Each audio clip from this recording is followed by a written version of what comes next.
hour. Here we go. For those of you that don't know, it's the Luftrausser soundtrack. It's the first song. It's a good song. It's a good game. It's a very good game.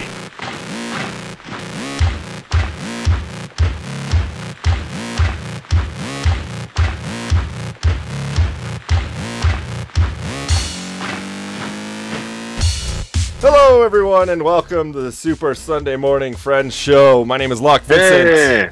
I am joined by my good friends, finally reunited once again after a busy October/November. We're here. I'm here with Sunny on my left.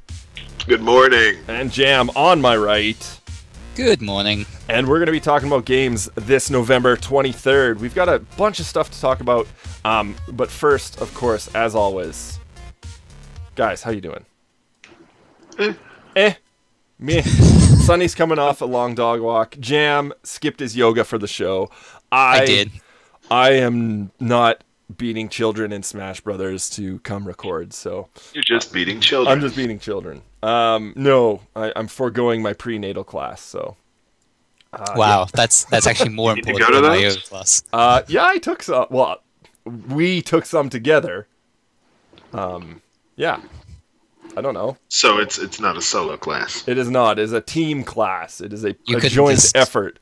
Like you can just go and then Kara copied your notes afterwards. Yeah, pretty much. Well, the reality of it is like I can pretend to help, but when it comes down to it, like it really is up to her. Like I helped for 5 minutes, yay! You gotta know when to hold them and know when to fold them. And tell you when to shut up and not say anything. Pretty much. I'm the birthing coach, which means I get to stand there and look terrified for most of the birth. Hey, made a kid. Good play. Good play. You got big, strong hands. Yeah. Here's some water. Just dump it on her. But yeah. Video games, man. Seriously, yeah. Let's get into that. What do you want to talk about, Sunny? You texted me and you were like, I got something to talk to you about, and I was like, sweet. Was it Dragon Age? And you're like, fuck no, not Dragon Age. Not Dragon Age. That game is too big for me to wrap my head around yet. Like, I'm 10 hours in, and it's too big. I feel like I haven't even gotten to the game yet. It's crazy. Crazy huge. And you know what? I'm with you on that. Even though I haven't played the game, I know exactly what you're talking about. And the games now, those big blockbuster games, these open world games, the argument for them are people want value for their dollar. And I hate that. Well, guess what you get with this game? Like, value for your dollar. Exactly. So, anyways, what did you want to talk about, man? I would like to talk about Never Alone. Sick. What is that? I've been hearing about this. It kind of came out and no one said anything. And then all of a sudden I started hearing people saying, it's the best game I played all year. I'm like, Oh, I better check it out. I should take a look. So I look into it, and it's a... takes place in Canada. Takes place in the Arctic, which is basically Canada. You are a young native girl. I think Inuit is the particular term. It depends on whether it is actually an Inuit of the tribe. Otherwise, it's inaccurate. Okay, fair enough. Anyways, please continue. They do slam Canadians a little bit for Good. cheapening their culture, but it's actually like. It's basically, let's just put it like this. It's Limbo in Iceland. Okay. That isn't spooky. It's just a frozen limbo. So that just takes care of all the gameplay and all that. You run one direction, sometimes two, and you solve little puzzles where everything's laid out in front of you and there's no tricks. So that means I can actually get through these puzzles, which is very important. It's a puzzle platformer for those who haven't played Limbo. Yeah. But if you have played Limbo, it feels the same. Like, I even think that is it the same developers? Because it is way similar. I mean, you're pulling a box, climbing up on it in that same way. So if you can find out if that's the same developers while I yammer on I'm looking at the website right now. It is. I mean, it is not the same. It's said in Alaska, whereas Playdead, who are the Limbo people, are Swedish, I believe. Yeah. But no. What would they know about this? Well, I'll tell you what I know about this now. They actually have unlockables in the form of their documentary video that they filmed. Oh, cool. So this game is educating my ass about everything that's going on with those people, everything from their day-to-day lives to what it's actually like, what their most scary time was, you know, when they were abandoned, things like that. And they're talking to like legitimate people, and it looks great. Like, it's pristine quality, so that's nice. Yeah, it's a good looking game.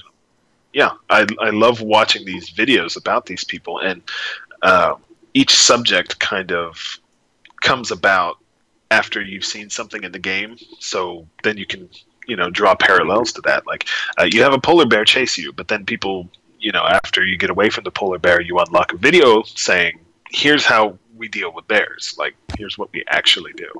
And it's really educational. Like, I learned more with this game about indigenous peoples up there than I ever did at any museum exhibit. That's awesome. That's really cool. Couldn't speak to the strength so it's of the almost like Oklahoma Museum, the goal of the game is to educate you.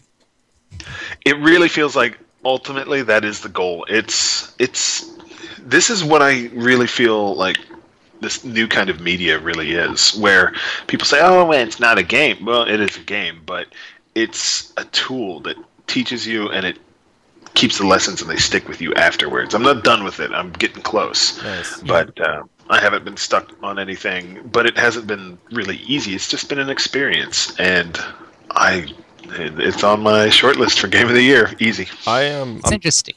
Yeah, I'm looking at the team here, and they have this partnership with the Alaska Native community members, and that's really neat. I think that's a really cool way to go about, instead of not inventing the history, or like talking about, or like just a bunch of developers, you know, in a city just going and putting in the game what they think it is. They actually went to the source and did a partnership with them and got the real deal. Like, they have this isn't someone just doing their own version of an Alaskan folktale. Totally.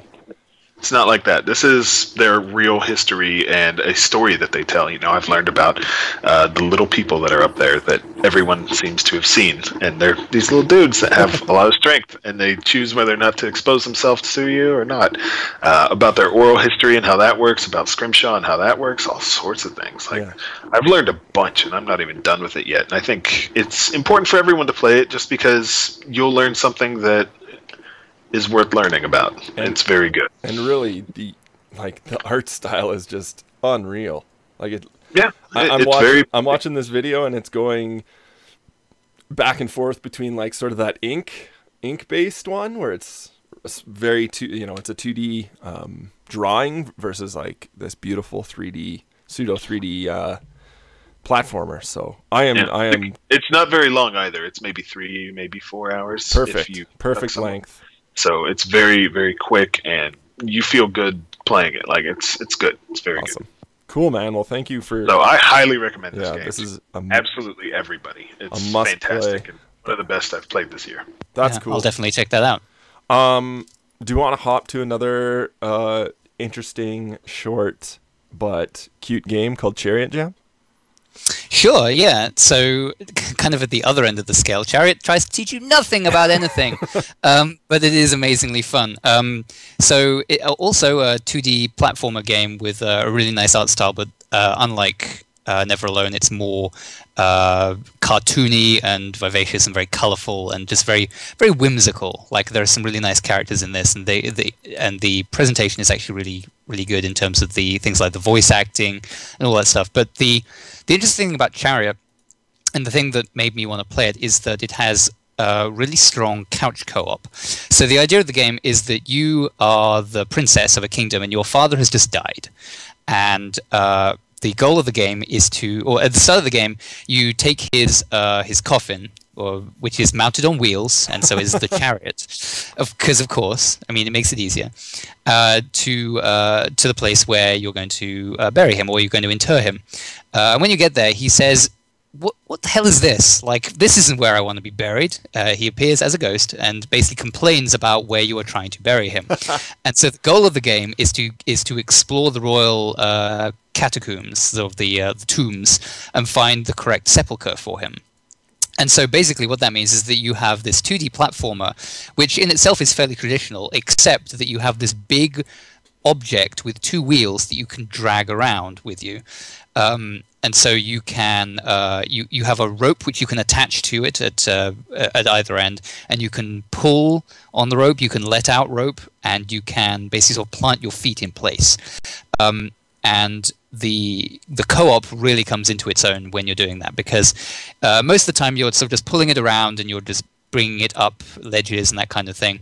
But when you have to, if you think about it, if you have just the sort of traditional 2D platformer trope of, oh, it's a series of little staircase pieces, but they're not connected to each other. When you have gaps like that, you kind of have to work together, where one of you jumps over, attaches their rope and pulls it, and then the other person jumps over them, and sort of you do a leapfrog motion. And then they get into some really clever mechanics where there are certain surfaces that only the chariot can stand on and you fall through them, and there are things which are the reverse, where only you can stand on them and the chariot falls through.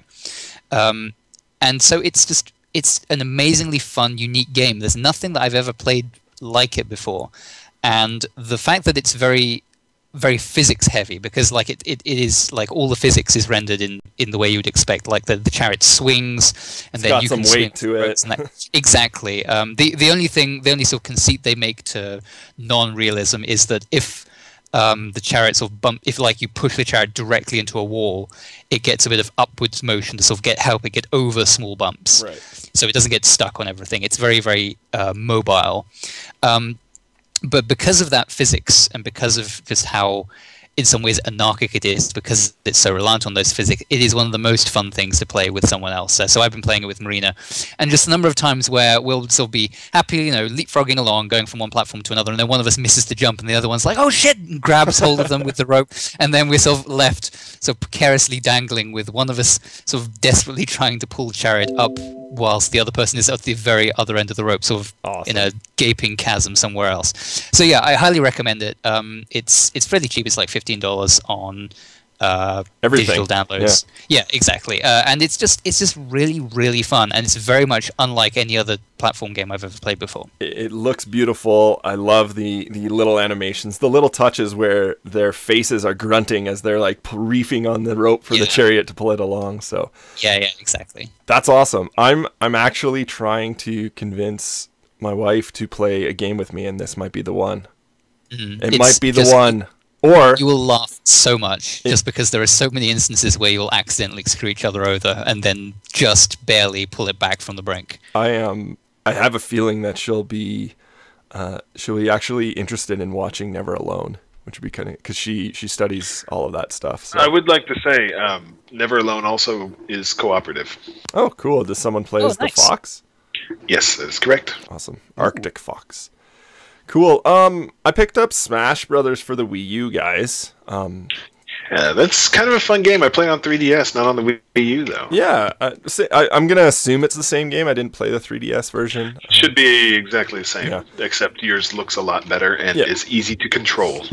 Yeah, I was going to say, the control is a big thing. I'm actually playing on the Wii U gamepad, the big one with the big screen, just so I can, like, go around the house and use it if I'm doing something. Like, a match takes, like, 5 minutes, so that's fun. It's honestly... I'm not going to talk about mechanics and that sort of thing. It's what you'd expect from this type of game. It's a huge fan service, obviously. The roster is huge, as you'd expect from Smash Brothers. All your favorites in there, from Donkey Kong to Bowser to Mario, Zelda, Link, to some interesting ones with the Wii Fit trainer. I think is a hilarious one. That's really funny. Yeah. As well as like the dog from Duck Hunt, I think is really. I really enjoyed playing as Wii Fit Trainer. I like Wii Trainer a lot. There's a couple ones I'm not familiar with, like Palutena.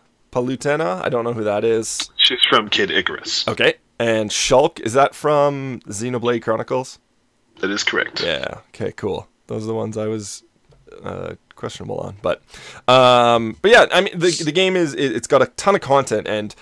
Definitely something that you can play almost forever because all of the unlockables from trophies, I guess this is one thing that's different. The unlockables that you get, you can actually use to customize your fighter, which I think is an interesting thing. Oh, right. Yeah, so different game modes get you different things, but you get currency, which you can use to buy trophies you look at. And those are the sort of the little figures that we've come to know and love. Things that you get in, like, say, the Resident Evil bubble machine or whatever those called. You know, when you get you pay in Resident Evil 4. The capsule machine. Capsule machine, thank you. So they have those. But then when you're doing the solo game mode, the challenge mode, where it's kind of interesting. It puts you on this board, and you are able to choose from. You move your little trophy or your little capsule guy around, figure around, and you're like, hey, I want to do this free-for-all battle. You go over there, you fight them, and you'll get a piece of equipment that is, there are some that are specific, cosmetics that are specific to the characters, which I think is awesome. They don't affect any stats or anything like that, but then you have unlockables that are like plus 30 attack, but they always have a minus. It's like speed, agility, speed and agility, attack, and the other one is defense, and they always balance out. So when you're putting something in, when you're putting like 30 points into one, it's going to take 20 points from another or something like that. So I see. So it allows you to customize based on your play style. And you can have, I think, 10 different loadouts for each character. And if you don't even, like, if you just want to play standard, you don't even have to use that stuff. You can just play normal. And the game is totally serviceable just without any of that additional stuff. I just thought it was worth mentioning that the unlockables that there almost seems to be an infinite amount of in these games, now they actually count for something and you can use them. So, yeah, I'm having a ton of fun. Like, we all know what this is, and I enjoy playing Smash Brothers every couple years. I have a couple people over. I don't really get into the online with Smash Brothers because I'm not good at it. Like, I literally just kind of do the special moves and kind of fart around on screen. It's more of a have a couple beers and have a couple friends over sort of thing for me, because I have no interest in playing this competitively, as competitive as you can get. I know people get in quite a tizzy about whether or not Smash Brothers is a competitive fighter or not, but all I can say is wombo combo. So but yeah, the 3DS one, Sonny, you said it was decent. Like, you know, we all know what it is. I just wanted to play it on something bigger. Totally. and this is exactly what it is. So I mean, I was telling Jam before we started recording, I literally walked into the store to go buy Bravely Default, and I didn't know that Smash Brothers was out, and I asked the person who was there, I was like, hey, do you know when Smash Brothers is out? And he pointed at the giant, like, 20-foot display of Smash Brothers that the Nintendo employee was putting up. Bad customer. So yeah. I was like, you're like that scene from Close. You're like, I don't want to be that dude. Do you guys have any new videos? 99% of the time I am on the other end of that spectrum. This one time I was that guy where I was like, hey, do you know when the new Nintendo game is out? And like, I felt like an idiot after, but whatever, I got the game. Yeah. I haven't played Bayonetta yet. I was kind of toying with the... I have. Yeah. Do you need the Pro controller for that? I don't. Okay. But I'm also not a pro tier Bayonetta player. You're not a high tier It's functional. I don't need a Pro controller. I was just curious because I haven't tried if you can use a regular Wii controller, because you can use it for Mario Kart. You should be able to. So I mean, I have like 10 of those kicking around. So I figure if I needed more controllers, I'd probably get a Pro controller rather than. Is there even like a separate Wii U like remote? Like game pads? I guess they're game pads. Okay. Cool. Yeah, that's a little much for a second controller, so I think that's why they have the Pro controller. Cool. Awesome. So yeah, I mean, Smash Brothers is fun. You know exactly what it is, and I mean, it's not going to change your mind on whether or not you're going to get into the Smash Brothers game. But I mean, this one's awesome. It's everything looks amazing. You know, really pushing that power of the Wii U, guys. And roster's great. The levels are great. Lots of dynamic things happening. Which I think gets better and better with each iteration of the series. Like, you know, the Star Fox one on the the original Star Fox screen had a plane coming in and shooting a couple times. That was really cool in that, back in the day. But now it's like you are hopping from capital ships to several different fighter ships, and everything's happening all at once. And that's why I like this game, because it's stupid. Like, this fighting game is stupid. There's stupid things happening. There's like a giant monster from planet ZB's coming in randomly. Like, that's why I play these games, just because it's fun, and it kind of levels the playing field for a fighting game. Whereas if you have a bunch of friends over and like, okay, let's play Street Fighter, and you have that one guy who's really good and everyone sucks, that's no fun. Yeah. So that's why I think this is a really good game to have around, because you just want to whoop some ass with the Animal Crossing villager. I always want to whoop some ass with the Animal Crossing villager. I do like how the alternate costumes for the villager also give different faces. Totally. And in the game. So you can find someone similar to your guy. And that was actually kind of neat, because I was playing this morning as not baby Bowser, but I got to play as any one of the Koopa kids, which was kind of neat. That was a nice little touch. Yeah. That's interesting. So I was Larry. I was whooping ass as Larry. So Larry, he's cool. He's cool. He's goofy. I like Roy. Which one's he? Oh, is he the glasses? He's the big one with the sunglasses. Yeah, sunglasses. He's so cool. Such a cool dude. Keep moving on here. Jam, you got into Shadow of Mordor. I did. Yeah. My game club yesterday was telling me I've put 17 hours into it, which kind of surprised me, because I've been playing it for the last couple of weeks, sort of on and off. Yep. And I've kind of gone back and forth on that game as to how much I like it, because, like, before I came into it, I mean, this might be a case of misplaced expectations, but before I came into it, I heard all these people saying, "Oh yeah, it's contender for Game of the Year. It's so good. It's so amazing." It was just kind of falling a little bit flat. Like, don't get me wrong, it was fun to play it, and like the combat they do really well, and the Nemesis system is like amazing. It's a really cool thing that they've put together there. But I was kind of just like, I'm just running around in the mud. Every mission basically devolves into me doing like a combat fight. Like, there's not enough variety for me. Again, this might also be because I just came off playing Assassin's Creed 4 and putting 50 hours into that. So that would definitely maybe drain on you. Yeah, maybe I was feeling a little bit of open world Assassin's Creed-esque burnout. But kind of as soon as I thought that, the game actually changed it up on me a little bit. Like, you go to a different area, which I think is key, because the second area is just more visually appealing. Like, the first area in that game is just mud everywhere, and the second game sort of has nice grasslands. It's got some water. Sunny. It's got water. I actually think the structures they have in there are more interesting. Like, there are like the little seaside village and the castle that's next to that. Like, they're just more interesting to roam around.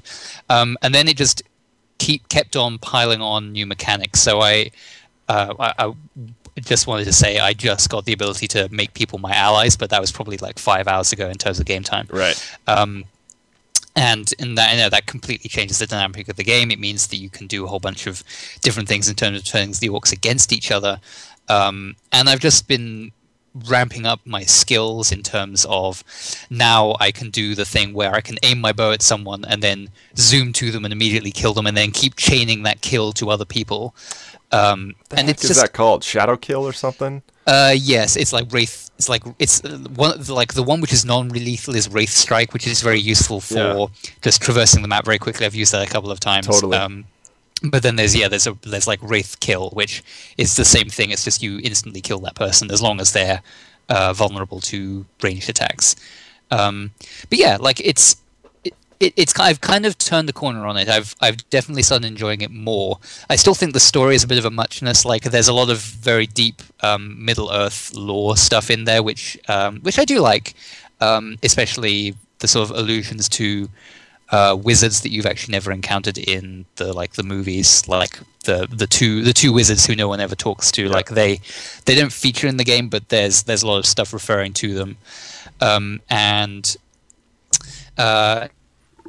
yeah, it's a really well put together package. It's just that, like, there's a point where it dips, and I think that point is where in the first area of the game you need to kill 4 of the war chiefs. And after the third one, you're like, and you're at that point too where you're not quite capable. Like, you have probably half of the ability tree unlocked, which the latter half is when all the fun stuff happens with like the Wraith Strike and the burning mark and that sort of thing. So, and you're honestly just not that capable in combat. Like, the combat is it can get unmanageable if you don't have the right abilities unlocked. Totally. So, like, the ability to turn people to your allies mid-combat is really key, because it means that if there are lots of people, then you can just charge. And, you know, things like it has the same Batman thing of if your combo gets high enough, then you get a special ability. I now have it where my combo, it takes me less time to get to that combo, and I get 2 shots at using the ability. Yeah. So, and that just means that it's just so much easier. Like, if you're just surrounded by people, you can just turn 2 of them immediately to be on your side, and then that distracts from you. It makes things a lot more manageable. So yeah, there's definitely a point, and the fact that the game, like, failing is part of the Nemesis system. Like, failing to achieve your goal is part of the Nemesis system, because it means that there's actually consequences for attempting to do something, and if you're not prepared, then it makes things harder. Yeah. Enemies that you're just not capable of attacking, and they just keep getting stronger and stronger. And like the nemesis system thing is really appropriate, because they become your nemesis. Like, there's one character in the first era who I still haven't killed, and the reason for that is because he has like poison. He has like a poison crossbow, and so he's just completely. He's a dick. Is it Latbag the Pickler? Because that guy's a dick. No, it's not. It's my nemesis is Stakuga the Tiny, and just like he is now so powerful that I'm just not even bothering to attack him. One of the best names. It doesn't matter. One of the best names I got was like Uthog the Hobbit Tickler. I was like, what the hell is that? And he was this giant. He was like the model was like the bigger style of model orc, and he had like the highest voice, and I was like, oh, that's a little that's clever. I see what you did there. Yeah, I had a man named Douche, D-U-S-H. So when he arrived, everyone was chanting douche, douche. I was like, hey. But the power creep in this game is ridiculous. There's a part where you turn a corner, basically, and you eventually have so many abilities that you can't stop killing. Yeah. And it feels good, but at the same time, that's also kind of when I lost it. It's not challenging anymore, right? The only time there's a challenge is when there's 3 or 4 war chiefs that, like, they're walking by, they're like, oh, there's a battle, maybe we should go help. And then they come in, and it's awesome. I'm ready to come talk about Dragon Age! I popped it in last night. I tried out the new free DLC, which is the Power of Defiance DLC. You can play as, it's got a new skin, which doesn't change anything, but the skin you play as Lithariel. She's the warrior commander of the tribesmen, the blonde lady with braids. And yeah, she was dope. Yeah, she's a really cool character. I've her a few times. And there's a new challenge mode, which is kind of interesting. There are 2 DLC packs that they've had. The one that came out at launch, and then this one are both challenge modes. They're not adding anything to the story, which is fine. It's just weird that those are the ones they led with. So it's an interesting content release schedule. There's also a new epic rune, which I don't really pay attention to because again, I'm at the point where I'm so powerful that runes don't matter. It's nice to get some nice focus back when you headshot a guy, but I mean, whatever. I have the exact same sentiment as you guys with that game. I dipped in, and as soon as I got into the next map, I was like, oh, sweet, this is cool. It's like another new thing. So did that, and I'm just sort of at the tail end of the game now, trying to wrap some things up. But overall, like I said, like it was weird. There was a weird honeymoon phase with the game where I was like, holy crap, this is the best. This Nemesis system is unreal. And now it's nice and it's calmed down, and I'm like, it's a really good open world game. There's stuff to do. It's pretty fun. It looks nice. Nice use of the IP or of the license. But mostly out of this, I hope other developers extract the Nemesis system and start putting it into other stuff, because that's the best thing out of this game in my eyes. Yeah. Cool. What else should we talk about, boys? Did anyone play Far Cry? Sonny, you play Far Cry? Nope. It's like Far Cry 3, but different. Not really. Cool. I'd like to, but money. Totally. That's something I'm going to wait on too. Like Far Cry 3 I really enjoyed. It was one of my top games last year, and I know, again, Far Cry 4, kind of a known entity, but that's okay. It's okay to get into that. I found it amusing that so many people that were so quick to slam Ubisoft over Assassin's Creed Unity had no problem buying Far Cry 4 totally, as soon as it came out. Really voting with your dollar there. So, like, are you guys actually upset? I don't think so. It's a weird. I'm finding it a bit weird, the Ubisoft release schedule. Like, why would you put out 2 blockbusters back to back? Well, they're different enough. They are different I don't enough. think they cannibalize each other's sales too much, except for those who are only able to buy one. Like myself. Right. When I bought neither. Nice. Yeah, Unity, I'm not super excited to get. Jam, I know you're huge on Assassin's Creed. What's up with what's your thoughts on Unity? You want to play Rogue, this is pure conjecture, but I mean, yeah, it's from what I've heard of the game, like it makes me think that I don't want to play it, because the reason I picked up 4 was because it was better than 3 had been, and I didn't play 3 because people said it was so bad. But yeah, like the Penny Arcade comic kind of summed it up, whereas like no pirate ship, no sail in some ways. Like it's obviously unrealistic to expect them to go back to that same thing again. But yeah, like until they. If the Assassin's Creed game comes out and people say it's good, like I've historically really enjoyed the series, but I have always played them way after the fact, like when the games have not been new, and that kind of benefits me because it means that I've kind of avoided the games which people have said, maybe this isn't worth your time so much. And I do appreciate the fact that with 4, they kind of like the Desmond storyline was kind of put on the back burner, like they got away from that, and it meant that I didn't have to worry about not having played 3. So like I really like the idea of a game set in revolutionary France. Like that's cool, but if they haven't nailed it, then I have other stuff to play, especially since, as I kind of said, I've been kind of burning myself out with Assassin's Creed recently anyway. They've done some interesting things with regards to multiplayer, and they have a loot system in there now, but I looked at the world. There's been obviously some technical bugs and stuff with a shaky launch for that game, but I looked at the world map, and the amount of icons and stuff on there to do is absurd. It is like ridiculous. Speaking of trying to like wrap your head around a game like Dragon Age, like look at a map for Assassin's Creed Unity, and if you like, it's nuts the amount of stuff to do, and it's all those little mini games and side quests and stuff. But I mean, I don't know, like that. I don't want to do all those things. Like I don't want to go down a checklist and just say, okay, did that. Okay, I did my 10 pickpockets. I did my 10 assassinations. Like I would rather they sort of take the next Assassin's Creed and rethink how they're presenting these quests. Like it's just like a checklist now. I mean, I think part of the problem is that Assassin's Creed Unity is set in a single city again. Or at least I think it is. Right. Yeah, I think it's whereas not the first game, the 4th game occurred over a much larger area. Like it wasn't as dense, but there was probably about the same amount of stuff to do, if not maybe less, if not maybe more. But it's because of that density, because it's Paris rather than the entire Caribbean. It means that it can be a bit overwhelming. And it's interesting that Shadow of Mordor actually, like going back to that, because obviously there are a lot of comparisons to be made, actually deals with that much better, because it doesn't present you with everything straight away. Like every time you go to the map, there are a bunch of icons that have the little new thing, and they aren't just the dynamically generated ones. There are things that in theory they could have given you straight away, but they kind of unlock them gently to make it so that the map is first of all usable, and second of all not too overwhelming. Totally. Any interest in playing Grand Theft Auto on the new consoles, boys? Yes, I have ordered it already. Nice. Did you play it before? Did you play the previous? No, I did not. Okay. So my brother bought it on the 360, and I had that copy for a while, but when they announced that they were going to make next-gen versions, I deliberately didn't play it. So I'm really looking forward to it. And I'm also interested to...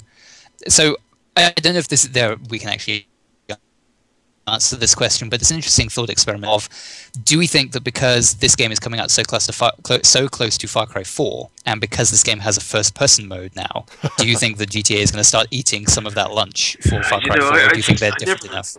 I didn't understand why people cared about first-person mode. It's so weird to me. It's just a camera angle. It's not going to make the game great, right? I don't think it's going to change like they haven't changed the mechanics to feel like a first-person shooter enough to. Yeah, that's what I've heard. To like, it's not going to feel like Call of Duty or Far Cry. Like, I'd put Call of Duty on one end and say, like, that is huge, like quick snap to aim, that sort of thing. Far Cry somewhere in the middle, a little bit floaty, but you know still have pretty good control. GTA 5 is going to be, GTA 5 first person is going to be on that far end of the spectrum where, you have a bit of lag when your guy starts to move because it's that, running animation start up and then, the sway in the gun is going to be weird. So, I mean, I have no interest in playing in first person, but I'd be curious to see the stats, and I don't think there's any way to track that, but like the amount of people who play first person or are just gonna the people who have I'm interested to see the people who have played it on the previous PS3 or Xbox 360 buy this and play it only in first person to be like. I think that's the use case for it, and I think part of it is I think maybe the reason they did it, the reason they realized they could do it, because I don't know how the GTA 5 engine works, but from the perspective of someone who's made 3D games before, like camera angles are fairly easy to change. Like I once put a first-person view mode into this racing game that I made. Like it took 5 seconds. It wasn't fully implemented, but it's not a huge deal. But I think the reason that they did it was because they knew that the new texture stuff that they put into the game for the next gen versions has that fidelity, and they want people to be able to look at it. And so I think that a lot of people who played it on the previous gen versions are maybe going to at least dabble in the first person view mode for a bit, just so they can really zoom in on some of those high quality art assets. I always loved the mods that people did for PC GTA 4. I thought it was really like after they shook down all the bugs and got it working, like there's some funny stuff you can do in that game. For an open world game on PC, like you should be able to mod the hell out of it. Exactly. I'm looking forward to when the PC version comes out and seeing just the batshit insane videos that come out of like like that. I think the best one still is the GIF I saw of someone who modded a horse model into GTA 4. So you were playing as the horse. Amazing. It's fantastic. Amazing. Yeah. No, I was just curious where you guys are at. I am quite interested to see the sort of fidelity change from system to system. So yeah. Sonny got me really excited this week talking about a mummy character in Killer Instinct, which I know that's petty. Been waiting for them mummies, dude. Been waiting. I know it's weird, but like, come on, as mummies, dude. The other mummy that we've got in fighting games is Anakaris from Darkstalkers, and he's not that much fun. He's not fun. He's a floaty character. I don't like his play style, but this one is, I think his name is Kan-Ra, Kan-Ra, and he not too far from Mum-Ra. Exactly. Yeah, that's true. He has most famous of all mummies. Whoa. Let's not forget the mummy boss from Shaq Fu, okay? Let's just remember. I'd rather forget. Let's remember. I forget his name, but he was also a mummy in a fighting game. One of the best fighting games. Mummies are dope. I like to see mummies. I don't know what it is. I think it's because they're underrepresented when you put them beside like vampires, probably at the top, or maybe even zombies, then vampires, then werewolves, then mummies, and mummies are just like underrepresented in games. So that's why I like to see them fairly. Fairly represented in something like as appropriate as Killer Instinct. So that will be downloaded as soon as I get my my X-Bone here over the holidays. Thinking of picking up one just to round out my collection of next. There's enough exclusive games that are probably worth playing. I want to play Killer Instinct. I want to play Peggle 2. I want to play. No, don't want that. No? It's not worth it. Okay. Okay, so here I go in. What am I picking up then, Sonny? Since you are the proud owner. You should probably Sunset Overdrive. Yeah, I want to play Sunset.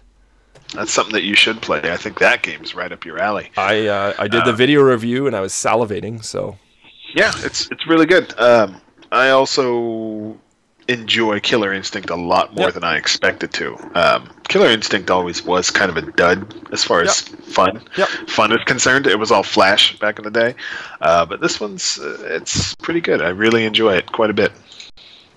That's all you need to play. No, there's Killer Instinct Sunset. by the time you get it, Master Chief Collection I'm sure will be fixed. Not that multiplayer is a big deal for you anyway. I know that I'm not super into Halo multiplayer, but I still, it's one of those things. I enjoy the convenience of having all the games there. Like I think that's a huge selling feature for a grown ass adult. Yeah, it is, and you're going to really have to get Forza Horizon 2 because that is that's very I know, good. I know. I missed out on the first one, which was shitty, but second. That's really a shame. I know, it's terrible. It's terrible. But I think you would enjoy D4. Dark Dreams Don't Die. Okay, that is that Swery or Suda? It is That's Swery. Swery, love that guy. Yeah. Love that Don't guy. sweary at me. Awesome. I think that's. I won't take any more of your swears. For those of you that care, there's a new Dota hero this week, so whatever. We won't get into it though. Is that a big deal? It's like, a very is it legit. It is a legit big deal when a new hero happens. That only happens like once every quarter. So. Is it a hero that was in the original but isn't in Dota 2? Yes. Or is it completely okay? So no, they haven't. They haven't got all the heroes over. They still have quite a few. So they're mining old content. Is what you're saying. People are getting excited for it. Exactly. So it's always like, oh, who's going to be next? And this one is the Oracle, which is an overpowered support healer / nuker. So the only thing I'm interested in for this news is which one of the character models from Warcraft 3 is this ripping off? In the first one, I think he was the Blood Elf. Okay. I think. I'm not super familiar with Dota 1, but I think I know his portrait is an elf wizard. But in this one, he is like this weird alien looking dude. So he's nothing like. Oh right. So they actually changed the art style. Oh yeah, they changed most of the characters. Actually, probably half of the characters get changed completely. So. Okay, that's interesting. Yeah, I'm mostly interested in the times where it's like, well, in Dota All Stars we're running out of character models, so we use this tree because it has some frames of animation. So here you go, tree monster. Ooh. Yeah, I actually haven't tried Heroes of the Storm yet. I know they went out of alpha and into sort of pseudo public beta, but I haven't got an invite. I've emailed my connections over there at Blizzard, and I still haven't heard anything. I mostly just want to use it as a comparison tool because I don't, getting people to play Dota 2 is a shitty thing. I don't like recommending the game because it's got a steep learning curve. It isn't fun for the first honestly 40 hours or so, which sucks. So you got to be willing to put in time to learn. Whereas I think Heroes of the Storm is a nice sort of bump down. It's a little simpler, a little easier to get into. The matches aren't a big of a time investment. Like matches in Dota are honestly 30 to 60 minutes. You have to play for at least 45 minutes, on average. But whereas Heroes of the Storm, I think, are like 10, 15 maybe, which is, less of a time commitment, especially when you're playing a multiplayer game that you can't pause. That's a big thing in my household. No pausing. It sucks. So yeah, I do want to try out Heroes of the Storm, mostly just to. Oh boy, just you wait! You got a kid on the way. Oh, I know it's These all days are over. Retire, it's done. Retire Dota. Retire Dark Souls. It is done. It's done. I can't wait to have Lock back. It is over. It is over. I'm gonna be back. Well, dude, how do I play Payday with one hand? How do I dizzle with one hand? You do Shadow Raid and you make sure you're in a safe spot. Love it. Okay, I'm in. Be all right. We'll be all right. Dude, okay. You pulled me back into Payday so hard. I love it because they fixed the hell out of that game. It's a great game. Great cooperative game. Okay, let's wrap things up, boys. I think that's it. We got things to do, and we've had a lot of stuff to talk about. I'm really excited for Never Alone. I'm totally stoked to play that. I'm gonna wait on Dragon Age. Something for me. I haven't even played Dragon Age 2, so I still gotta do that. Never Alone and Chariot, big names coming out today. And again, Smash Brothers Wii U. You already know if you want to get that game or not. I highly doubt there's anyone on the fence about that. Well, if you bought a Wii U, I'm sure you're looking for it. Yeah, if you bought a Wii U, get Smash Brothers. It's super easy. Go. So, and yeah, I'm gonna try and finish up. I got a couple things to clean up this week. Rise PC, I gotta do. I have to. Great game. Yep, Rise was awesome. Yeah, I agree with you. Rise PC, I gotta finish up Shadow of Mordor, and I think I got a couple. I got the Dark Souls DLC to finish off too. So that's what I'm doing. What are you guys gonna play this week? I'm going to be finishing off Shadow of Mordor and getting into GTA 5, I think. Nice. And Sonny? Still playing the Pinball Arcade, my favorite pinball game of all time. I've got over 50 tables, and they're beautiful. I love this game so much. That's sick, man. I'm gonna have to. And I think I'm at the point where I love it more than Pinball Effects. I can't believe you're saying that. I can't believe it. They're really good tables. They're so creative. God, if you passed on Pinball Arcade before back in the day, definitely give it another try. Yeah. Awesome. So you can find us where? I am on Twitter. We're all on Twitter. I'm at LockVincent. That's at JamandSlaver. Over here is at Sunflower4000 with the number 4000. I just tweet bullshit, so don't follow me unless you like bullshit. I like bullshit, so I follow it. Jam is mostly sarcastic, funny things, and mine is like food and dogs and cynical things. So, GamingAlchemy.com is where all this stuff is posted, or on my Twitch channel, twitch.tv/LockVincent, and then we also have our respective Twitch channels. Jam hasn't streamed in a while, but I want to see the co-op married cam soon. So, ooh, that would be fun.